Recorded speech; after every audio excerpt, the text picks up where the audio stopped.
Saudações, minha gente, tudo bem com vocês? Essa é uma aulinha especial para o nono ano, beleza?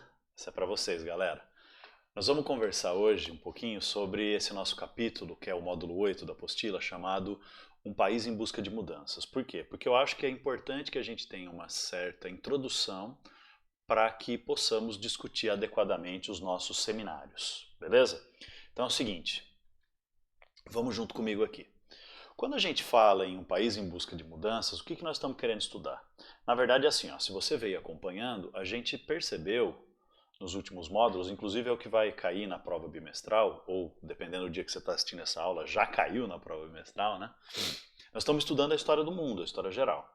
Então a gente analisou a crise de 29, a gente analisou o período entre guerras inteiro, a ascensão do nazifascismo, a gente falou da Segunda Guerra Mundial. Então a gente viu que desde o final da Primeira Guerra até o final da Segunda Guerra, não só pelas guerras em si, mas também pelas questões econômicas, como a crise de 29, primeiro a grande euforia dos anos 20, depois a crise de 29 e a grande depressão dos anos 30, a ascensão do nazifascismo, ao mesmo tempo em que a União Soviética se tornava uma potência mundial a partir do socialismo e dos planos econômicos centralizados do Stalin e tal, né, uma industrialização, uma modernização muito forte na economia, a gente viu que essas ideias estavam cada vez mais influenciando a sociedade.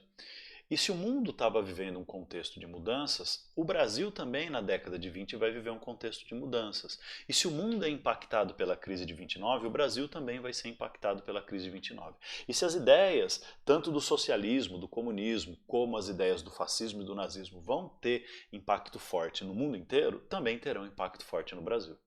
Então nós vamos tentar minimamente ver como é que essas transformações todas no mundo, quase derrubei minha mesa, junto com mudanças internas que estavam acontecendo no Brasil, como é que isso vai ter impacto sobre o que estava rolando na política do país. E aí a gente precisa lembrar um pouquinho. O que é que estava rolando na economia do Brasil nesse período das décadas iniciais do século XX? Então, o que estava rolando era aquele esquema que a gente chama de coronelismo, República Velha, domínio das oligarquias. Ou seja, os grandes fazendeiros dominavam a vida da população e direcionavam o voto dos eleitores através do coronelismo, o voto de cabresto. Né? Como o voto era aberto, as pessoas tinham que dizer em voz alta em quem estavam votando, os patrões, os grandes fazendeiros, os poderosos, direcionavam o voto do povo para que sempre ganhassem as eleições aqueles políticos que eram aliados ou eram sustentados ou eram apoiados pelos grandes fazendeiros, pelas chamadas oligarquias. Né? Por que isso? Porque a economia do país ainda era uma economia predominantemente agroexportadora, ou seja, era uma economia que dependia da exportação de produtos agrícolas e que não tinha como base do seu desenvolvimento a expansão industrial. Por isso que os grandes fazendeiros eram tão poderosos, porque eles controlavam a vida das pessoas nas regiões em que as fazendas, né, a riqueza vinda da agroexportação se concentrava na mão dos grandes fazendeiros e as fazendas eram o centro da vida. Então, mais de 80% da população brasileira vivia na zona rural ou em pequenas e médias cidades e essas pessoas tinham suas vidas, seus empregos, suas oportunidades controladas por esses grandes fazendeiros. Resultado, nesse cenário, qual é a alternativa que as pessoas têm? Muito pouca alternativa. Então elas acabavam ou por fidelidade, ou por medo, ou por falta de outra perspectiva, ou então também porque achavam que deviam gratidão ao fazendeiro, porque, ai gente, se o coronel arrumou um emprego para mim, arrumou uma consulta médica para minha avó, arrumou uma dentadura para o meu tio. Então por essa ideia de uma fidelidade por pela bondade do fazendeiro, uma fidelidade por falta de opção ou uma fidelidade por medo, a maioria da sociedade brasileira era dominada pelos grandes fazendeiros. E isso fez com que esses grandes fazendeiros criassem um esquema para dominar o Brasil.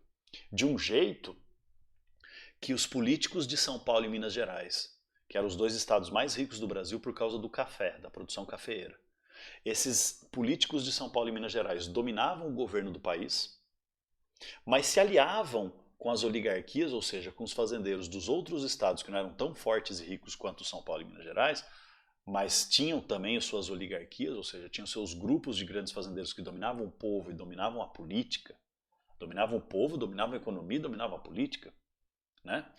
Então, quer dizer, essa aliança entre a chamada oligarquia dominante do país, que governava o país, café, São Paulo, Minas e Rio de Janeiro, mais São Paulo e Minas, aliados com as outras oligarquias de fazendeiros de outros estados que apoiavam o governo do café, era chamado de política do café com leite, né?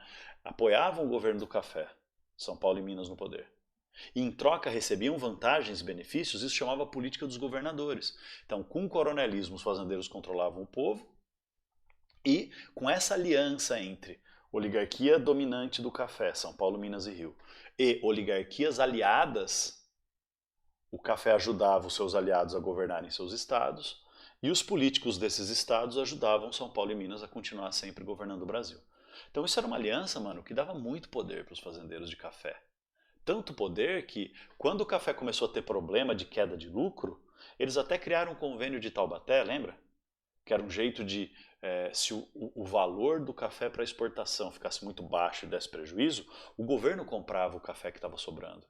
O governo comprava o café por um preço alto, para garantir o lucro dos fazendeiros, e aí o governo ficava com prejuízo, porque foda-se, né? Aí quem pagava o prejuízo era o povo com seus impostos.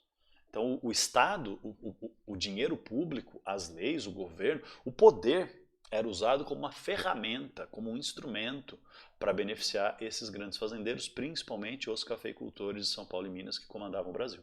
Esse era o sistema. Porém, gente, do mesmo jeito que no mundo mudanças estavam acontecendo, dentro do Brasil também mudanças estavam acontecendo. E eram mudanças de muitos tipos. Então, por exemplo, uma mudança importante que estava rolando no Brasil era o seguinte: é óbvio que o governo do Brasil não apoiava o desenvolvimento da industrialização. Apoiava a agroexportação, apoiava as oligarquias, apoiava os grandes fazendeiros, apoiava o coronelismo. Mas mesmo assim, a indústria estava crescendo no Brasil. Né? Mesmo sem apoio do governo, as cidades estavam crescendo, a população urbana estava aumentando, e as populações das cidades nem sempre eram dominadas pelos grandes fazendeiros. Então também uma parte das pessoas que tinham muita grana, né, os que não eram fazendeiros, né, chamada burguesia urbana, começa a investir sua grana em desenvolvimento industrial. Isso vai levando então a ter mesmo sem apoio do governo, mesmo a economia brasileira sendo predominantemente agroexportadora, vai rolando um crescimento gradual e lento da indústria e das cidades, e também do tipo de oportunidades diferentes que a indústria e a cidade permitem, né? Profissionais liberais, operários, trabalhadores industriais, engenheiros, né? Classe média, enfim, uma enorme diversificação na sociedade começava a nascer no Brasil exatamente nesse período da República Velha, exatamente nesse período dos anos 1920, especialmente, da década de 1920 especialmente. E não eram só o fato de ter indústria e cidade que gerava essa diversificação social. Também novas pessoas estavam aparecendo na sociedade brasileira por causa especialmente da imigração. Né? As guerras, principalmente a Primeira Guerra Mundial, mas as crises econômicas e todos os problemas que as populações europeias viviam, tudo isso fazia com que muita gente fugisse da Europa procurando oportunidade de vida em outros lugares. Então muita gente migrou para os Estados Unidos, muita gente veio para o Brasil. Né? E aí, italianos, alemães, russos, espanhóis, poloneses, gente de tudo quanto é canto da Europa vinha para cá fugindo dessas crises, desses problemas sociais, da miséria, do desemprego ou das guerras e conflitos, e vinha buscar uma oportunidade de vida, seja nas fazendas, no interior, seja nas grandes cidades, nas capitais, principalmente São Paulo, Rio de Janeiro, Belo Horizonte, né? Que eram lugares onde era possível o acesso a novas oportunidades ligadas à vida urbana e às indústrias. Então, esses imigrantes, eles não vinham só com sua força de trabalho e com sua cultura, seu estilo de pensamento, sua língua diferente, que tudo isso vai se misturando para tornar a cultura brasileira ainda mais rica, ainda mais miscigenada, ainda mais misturada. Mas eles vinham também com suas ideias políticas. Então, muitos desses operários espanhóis, italianos principalmente, mas também alemães, também poloneses, muitos desses caras já tinham né, vivido muitos anos no trabalho industrial, nas suas terras de origem. E lá eles já tinham entrado em contato e conhecido ideias revolucionárias, como o comunismo, né, que tinha sido vitorioso lá na Rússia em 1917 com a Revolução Bolchevique, que a gente estudou no primeiro bimestre. Anarquistas, que eram aqueles que defendiam uma revolução dos trabalhadores que acabasse com o capitalismo, acabasse com a acumulação particular de lucro, né, acabasse com o lucro e criasse uma nova sociedade onde toda a riqueza fosse organizada pelos trabalhadores e os próprios trabalhadores decidissem como dividir a riqueza, sem patrões. Só que os anarquistas, eles achavam que nem tinha que ter mais governo. Por isso que eles eram chamados de anarquistas. Quer dizer, sem governo, não governo. Porque eles achavam que tinha que acabar com o Estado. Os comunistas defendiam uma revolução, que criasse um governo dos trabalhadores, socialistas e tal. E os anarquistas não queriam nem governo nenhum.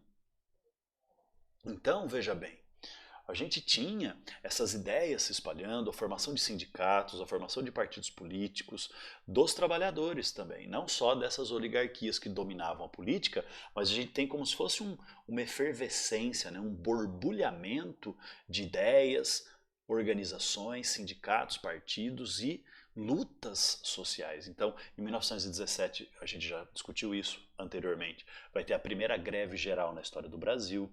Nós vamos ter revoltas populares acontecendo durante a República Velha, e tudo isso tem a ver com essas transformações pelas quais o Brasil passava. Olha só que louco, até mesmo entre as próprias elites começa a ter uma certa rachadura, uma certa disputa, uma certa cisão, porque alguns membros dessas oligarquias, alguns desses grandes fazendeiros estavam começando a perceber que o crescimento das cidades fortalecia, né, uma nova realidade que tinha que ser incluída na política. Então, industriais, classe média, essa galera, não tinha direito, não tinha espaço, não tinha voz, não tinha participação efetiva. Então, o que estava acontecendo? Uma parte da própria elite cafeicultora aqui em São Paulo começou a perceber, puta merda, mano, nós precisamos acalmar essa galera para que o poder não saia do nosso controle. Então, olha que interessante. Você está vendo esse cartazinho aqui, ó? Vou até marcá-lo aqui de vermelho. Esse cartazinho aqui, vote nos candidatos do Partido Democrático. O que era o Partido Democrático? Era um partido que surgiu nos anos 20,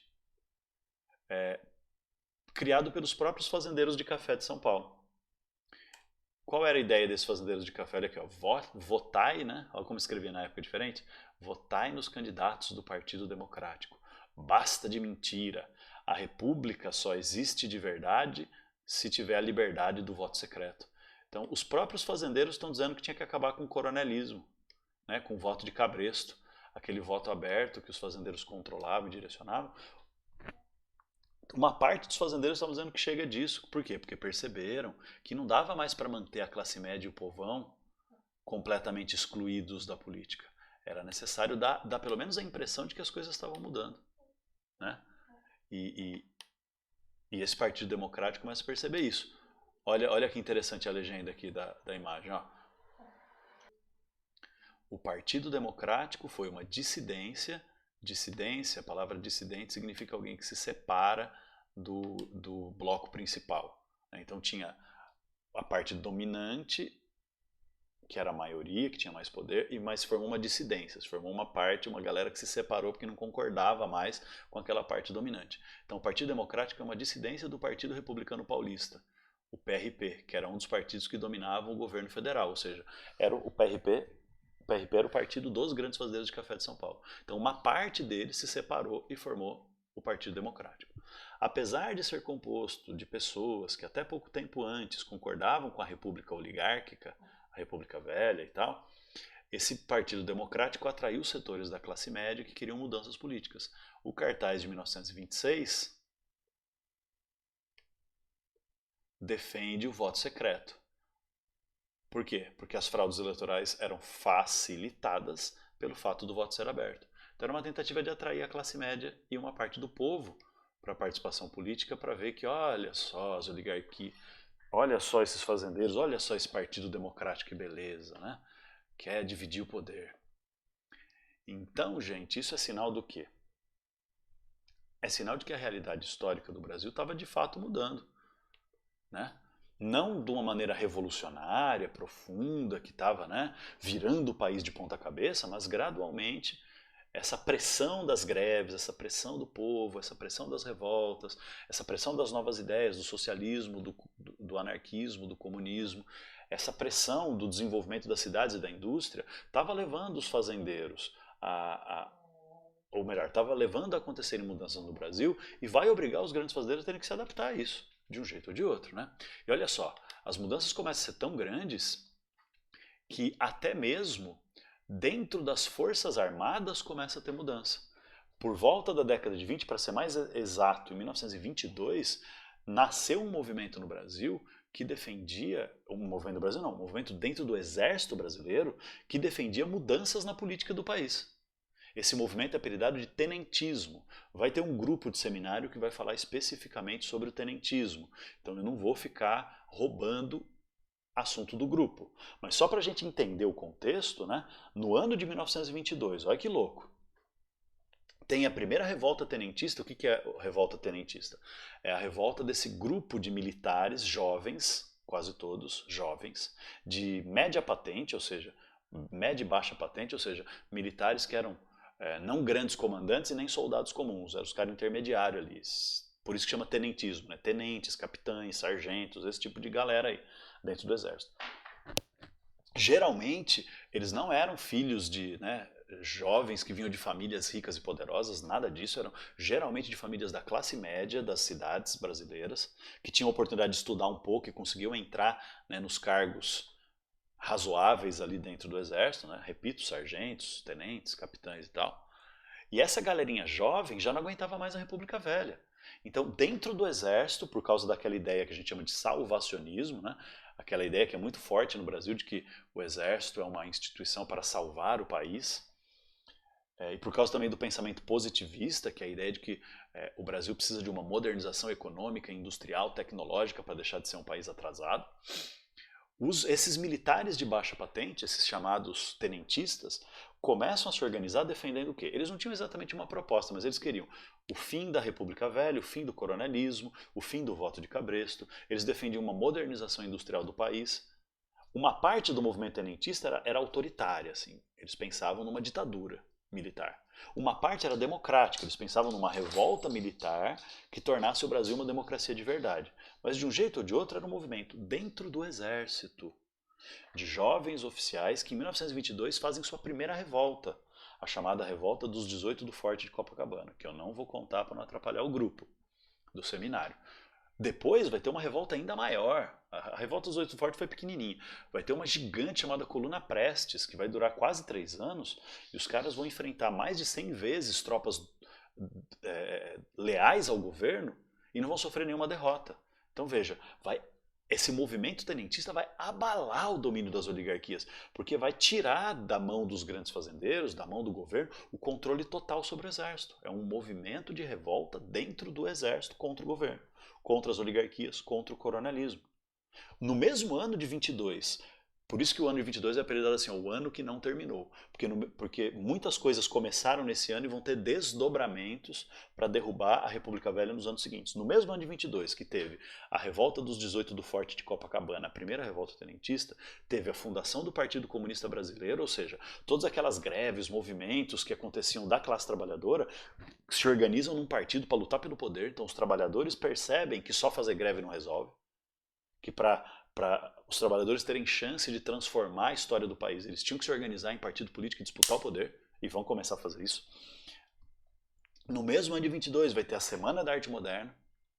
Tudo isso outros grupos vão apresentar, por isso que eu não estou aprofundando. Vai ter a Semana da Arte Moderna que vai mostrar que os artistas, os intelectuais, a galera com uma cabeça mais antenada com o que estava rolando no mundo também está criticando a República Velha e querendo mudança no país. Vai ter o desenvolvimento do movimento feminista no Brasil, onde as mulheres vão lutar pelo direito de voto, pelo direito de ser eleitas na política. Então, quer dizer, nós temos um monte de coisa acontecendo que vai enfraquecendo o domínio das oligarquias até levar à sua queda. O ano-chave para ter a queda das oligarquias é o ano de 1930. O que aconteceu nesse ano de 1930? Deixa eu pausar aqui que vai passar um caminhão aqui. Como nós não temos estúdio, algumas coisas são feitas na improvisation, né? Tava passando um caminhão ali, como eu tô gravando isso aqui de noite, ia fazer muito barulho. 1930. O que estava acontecendo nesse ano? Ia ter eleição para presidente do Brasil. Beleza. Só que essa eleição, vamos encaixar as peças do quebra-cabeça. Essa eleição de 1930 estava acontecendo exatamente no ano seguinte ao início da Grande Depressão da economia capitalista mundial. Ou seja, a Grande Depressão da economia mundial começa em 1929 e no ano seguinte vai ter eleição no Brasil em 1930. Mano, o país estava falido. Os grandes fazendeiros estavam desesperados, porque com a quebra da Bolsa de Valores de Nova York, com a crise de 29, com todos aqueles problemas que a gente já estudou no começo da apostila 2, um monte de café ficou estocado e não conseguiu exportar. Nem com o convênio de Taubaté, onde o governo comprava o café que sobrava, nem assim deu conta de tanto café que sobrou.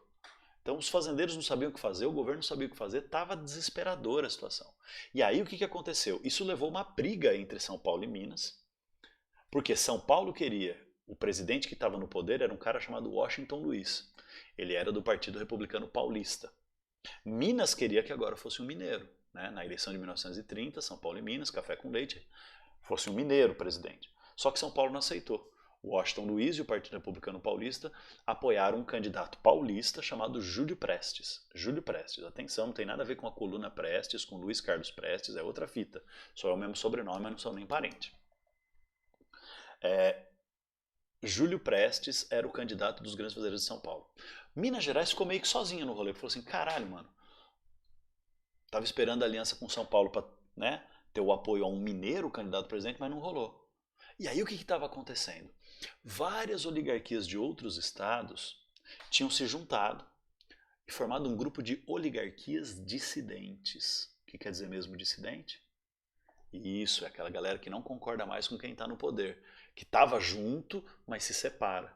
Então algumas oligarquias dissidentes, principalmente a do Rio Grande do Sul, da Paraíba, do Pernambuco, vão se juntar, mas de outros estados também, vão se juntar e se aliar a industriais, classe média e movimento tenentista. Então é uma união de oligarquias dissidentes, industriais, classe média e tenentistas.